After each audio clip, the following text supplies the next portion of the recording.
Over the last couple of years, Integrate has been approached by many companies wanting to establish a footprint on the African continent. And we found that most of them look at South Africa as the opportunity to enter Africa, and they use South Africa as a springboard to actually enter Africa. Towards the end of last year, we got approached by Mahindra Satyam. Mahindra Satyam are a $6.5 billion company in India. We started to negotiate with them in terms of contracts towards the middle of last year. And at the end of last year, so the end of 2009, we signed an agreement with them whereby Integrate would be an infrastructure partner to Mahindra Satyam in South Africa, and further establishing our partnership going into Africa. What it has actually done is it exposes their global ICT services more into the South African market. And what it has done as well is it gives Integrate the exposure into more of a global ICT strategy and partnership. There's no question that I think Africa over the years has been on the bottom of most of the global ICT outsourcers list.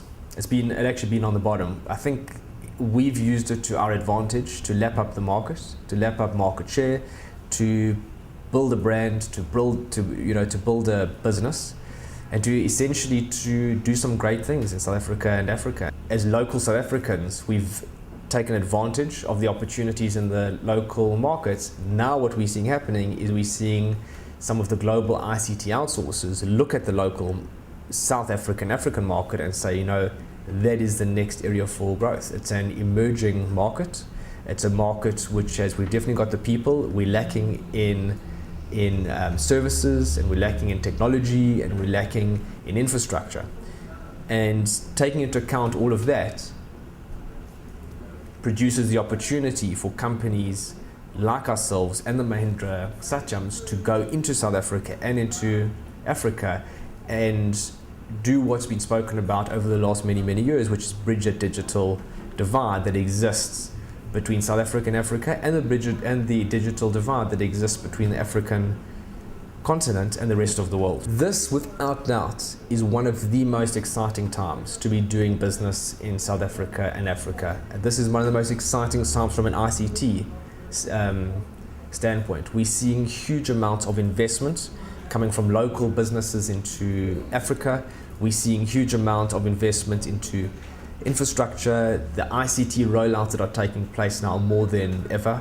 While the world is going through a fundamental shift, and the world has fundamentally changed, the world has taken note of the opportunities that exist in South Africa and Africa. We're seeing some of the most innovative ICT entrepreneurs coming out of South Africa and out of Africa and grabbing global attention.